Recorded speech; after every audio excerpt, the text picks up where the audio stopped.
کہ صحت بھی ہے، جوانی بھی ہے، اور اللہ نے وقت بھی دیا، فارغ وقت ہے اس کے پاس، تو وہ ان کا اگر صحیح استعمال نہ کرے تو گویا کہ اس نے غبن کیا، اللہ کی ان نعمتوں کے ساتھ خیانت کی۔ اس کو کہا جاتا ہے غبن کرنا۔ نعمتان مغبون فیہما کثیر من الناس الصحۃ والفراغ۔ تو میرے جوانوں، اللہ تعالیٰ نے آپ کو جوانی دی ہے، صحت دی ہے، آپ کی یہ عمر سیکھنے کی ہے، آپ کی یہ عمر تعلیم حاصل کرنے کی ہے، اپنی اس عمر کو اچھے کاموں میں استعمال کیجئے، اپنے ان کاموں، اپنی اس عمر کو بیکاری میں ضائع مت کیجئے کہ گھر میں پڑے پڑے منحوسیت چھائی ہوئی ہے، صبح کو اٹھے، کلی کی نہ کی، چائے پی، اور پھر اس کے بعد موبائل میں لگ گئے، اور 11-12 بجے تھوڑا سا باہر نکلے، ہلکا پھلکا گھومے، اس سے بات کی، اس سے بات کی، دوپہر میں آئے، کھانا کھایا، پھر کمرے میں قید ہو گئے، موبائل میں لگ گئے، پھر 5-6 بجے اٹھے، باہر چہل قدمی کی، ہلکا پھلکا دوستوں کے ساتھ گپ شپ کی، اور پھر مغرب کے بعد گھر پہنچے، کھانا پینا کھایا، اور پھر کمرے میں جا کر اپنے موبائل میں لگ گئے۔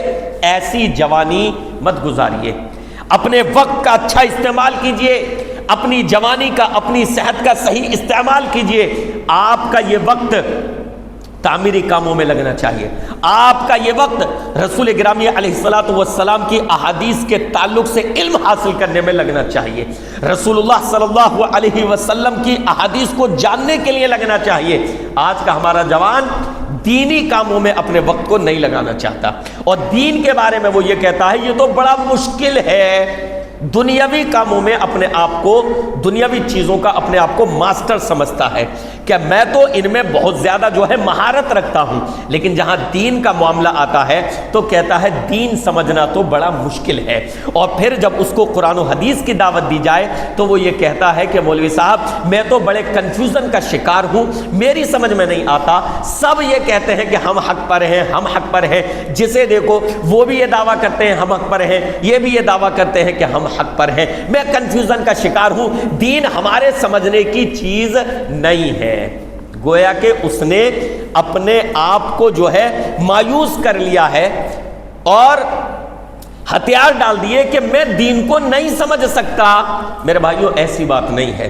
اگر آپ محنت کریں، اگر آپ کوشش کریں، جتنی محنت آپ سوشل میڈیا کو استعمال کرنے میں کرتے ہیں، جتنا وقت آپ اپنا سوشل میڈیا پر صرف کرتے ہیں، اتنا وقت اگر آپ دین کو سیکھنے میں لگائیں تو انشاءاللہ صحیح بات آپ کی سمجھ میں آ جائے گی۔ روزانہ کا معمول بنائیں، روزانہ کی عادت بنائیں، قرآن مجید کی 2 آیتیں، قرآن مجید کی 3 آیتوں کا مطالعہ کریں گے، ترجمہ اس کا پڑھیں گے، اور اس کی تفسیر جو ہے پڑھیں گے۔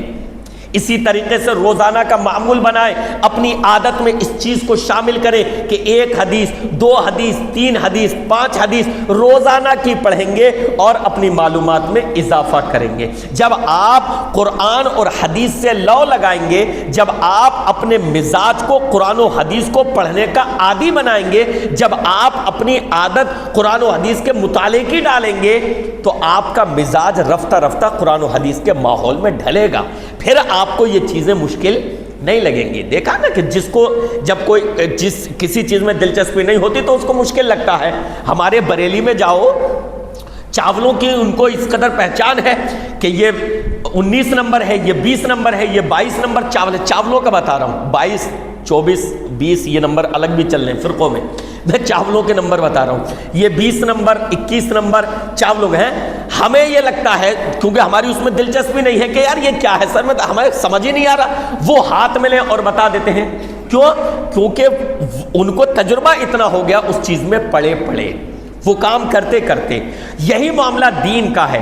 جب آپ اپنے مزاج کو دین میں ڈھال لیتے ہیں، قرآن کی آیتیں پڑھنے کا معمول بنا لیتے ہیں، حدیثوں کے مطالعے کا معمول بنا لیتے ہیں، تقاریر، خطابات، قرآن و حدیث کے بیانات سننے کا اپنی طبیعت کو عادی بنا لیتے ہیں، تو یہ دین بھی آپ کے لیے آسان ہو جاتا ہے۔ پھر آپ کے لیے فیصلہ کرنا مشکل نہیں ہوگا، آسان ہو جائے گا کہ صحیح کیا ہے، حق کیا ہے، باطل کیا ہے، حق پر کون ہے، باطل پر کون ہے، کن لوگوں کی باتیں قابل فہم ہیں، کن لوگوں کی باتیں قابل قبول ہیں، کن لوگوں کی باتیں لاجیکلی ٹھیک ہیں۔ پھر یہ تمام چیزیں انسان کے لیے آسان ہو جاتی ہیں۔ یہ پیچھا چھڑانے والی بات ہے، ہماری سمجھ میں نہیں آتا، اس لیے جیسا باپ دادا کر رہے تھے ویسا ہی ہم کرتے رہیں گے، یہ پیچھا چھڑاتا ہے انسان یہ کہہ کر۔ ورنہ اگر اپنے مزاج کو، اپنی طبیعت کو عادی قرآن و حدیث کو سمجھنے کا، تو انشاءاللہ اس کا دل کھل جائے گا، اس کا دماغ کھل جائے گا، اور رفتہ رفتہ وہ قرآن و حدیث کے قریب آ جائے گا، اور اللہ تعالیٰ اس کو صراط مستقیم عطا فرما دے گا۔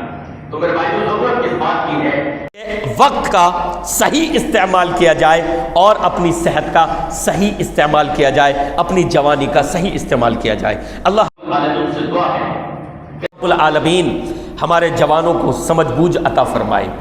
اللہ رب العالمین ہمارے جوانوں کو اپنی جوانی کی قدر کرنے کی توفیق عطا فرمائے، اس کی اہمیت سمجھنے کی توفیق عطا فرمائے کہ جوانی اللہ کی کتنی عظیم نعمت ہے، اور اللہ تعالیٰ اس جوانی کے بارے میں سوال کرے گا۔